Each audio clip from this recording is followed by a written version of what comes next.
vector has a clog. I've already removed the filament inside the AMS system.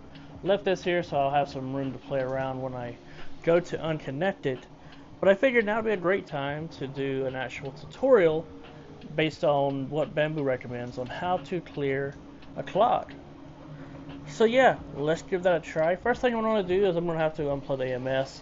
I'm going to have to get that piece of filament out. I'm going to grab the printer, put it here on the ground where I can work. I got the other printers working. So yeah, let's go ahead and do that and we'll get on with the tutorial. Alright, so to get this out, what I'm going to do is I'm going to go ahead and pull the filament through this tube here. What's going to happen is that's going to pull the filament right through, and I'll be able to take the EMS off, and it'll make it easier for me to grab this guy and get it down on the floor. So let's do that. Alright, so I put it on through, that's been done. Now I can get this guy off, of course, remove the power for the EMS system, get it off, I can pull the printer down. Alright, so printer is down. I have access to the power cable. I'm going to need that. I'm going to remove the Bowden tube from the hot end, and from there I should be able to access, heat up the hot end, and try to push this clog out. Let's give it a try. What I've done is I've pulled out the tube here, trying to pull this out. This is not coming, so that means we're stuck here. I've tried cutting the filament here, so push that all the way in. Still no go, so let's get this front cover off and let's take this Bowden tube out. Alright, so we have that front clip off. What we need to do now is get this tube out, and as you can see, or maybe you can't see, but there's a black ring right here that's holding this tube in, so we need to press that down, and then I'll better remove this right here.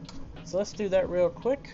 Alright, so I really don't have anything to push that down with as far as a proper tool. So if you have printed a tool for this, which I did have one printed, but I don't know where it's at. So I'm actually just going to use my my tool here, push this down, as you can see it depressed here, and then I can try and remove this. And there it is. Now I can't move it no further than that. So I'm thinking we might have an actual clog in the extruder here. So what we're going to do now, I'm going to heat up the printer hot end to about 250, and I'm going to see if I can pull this out. So let's do that now. Alright, so let's heat this guy up. I probably should have heated it up before trying to remove it, but 250. The number 250, where I got that from, is actually Bambu's recommended way of removing the clog. So they say to heat it up to 250 and push a needle down to try to remove it. But right now, I'm going to see if I can even pull this out, because we might have an issue with the extruder gear rather than the actual hot end. So let's let this heat up and let's give it another try. And I want to bring this up, and I'm going to try to manually have it extrude filament and then try to pull the filament back up. So let's go ahead and try that here. Go ahead and hit that twice. See if we see any movement with the filament. My hand's right here. Is there anything happening? Nothing is happening. I feel it trying. So I think the extruder gear is actually clogged. So let's try also doing this. Yeah, nothing is happening at all. So we might have an issue with the extruder, not necessarily the hot end itself. So at this point, let's go ahead and cool this guy down. That should go to 0. Start cooling. So we're going to let this cool down, and then I'm going to work on getting this taken apart. I'll see you in a moment. So what I've done, I've already cut the filament here. So that's done. I don't have to worry about that. Now at this point, we're going to go ahead and turn the printer off. Alrighty, so now we just need to take this apart, get the hot end out first. What I'm going to do is I always just sit this guy up here against that. And let me get a light so we can see a little bit better, and then we'll start taking this apart. So let's go ahead first. We're going to take this off right here. This has 2 screws, one screw here and the other screw on the other side. So let's go ahead and remove that first. Now before we remove it, we'll need to remove the cables, and we'll do that as well. we'll do that once we get these screws removed. Alright, I feel like that one's out. Let's see, is this one out? This one's out as well. So we're going to remove this right here. There's one. Let's see. Come here, you. There's two. And here's the third. At this point, we should better just pull this out. It's not hot anymore. I did verify that the heat was off and that's also unplugged.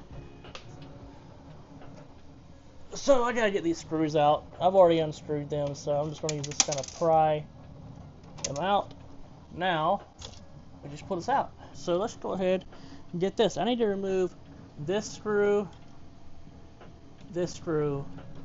right here, and there may be another screw over here, but let's first get this removed. By the way, this bit is a T6, or technically I'm using the TR6, but a T6 will work. Let's see if I can get a better angle of me removing it here. Professional film quality here. I just pop that down, and this is a H2.0. So let's go ahead and get this removed as well. Alright, the next bolt I need to do is this one right here. So let's get that removed. Alright, and the last and final screw is actually hidden quite well. It's right here between this and the cable. So let's remove that now.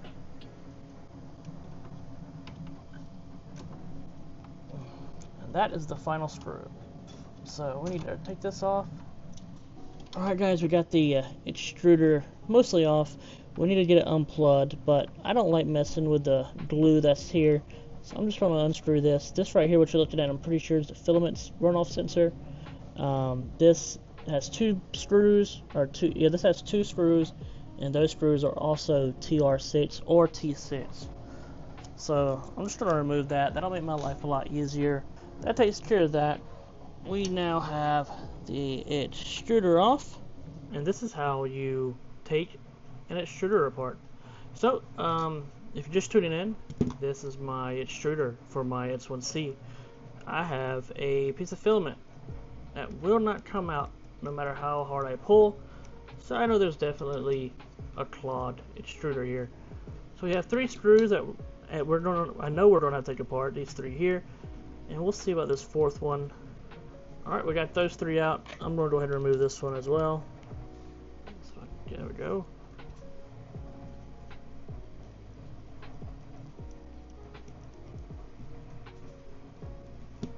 Alright, now let's see if I can remove this here. I do believe it'll be kind of like a tight fit. Yep, there it comes. Alright, there we go. So let's go ahead and loosen the screw here. This will allow us to swing this open so we can get this extruder gear out.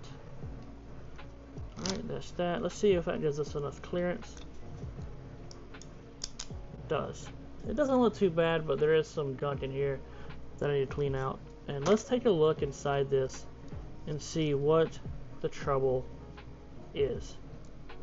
Yeah, that's our, let's see, that is definitely our issue. So that's definitely our issue right there. It's not, it's kind of curved as well as kind of melted in there, so that's why the clog happened. So what I'm going to do here is I'm just going to try to guide and remove this filament. Let me grab something to do that with. And this is how you do it, guys. You just gotta grab it and pull it on out. But what I'm going to do, I'm going to cut it here. And there we go. It has been cleared.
already. So a few notes here. I use this time to go ahead and clear out a clog. I have the hot end set to 250 degrees Celsius, and I'm using a needle to clear this clog, or clear this filament from there. So hold it by the fan, not recommended. Just use a glove or something, but I had a pretty good hold on it to make sure I didn't burn myself. So as you see, I'm pushing this needle in, the filament comes out the other end, and yeah, that's that would be how I would clear a clog if there was one in the nozzle itself.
And the last thing I test is I want to make sure that the nozzle gets up to temperature as it should.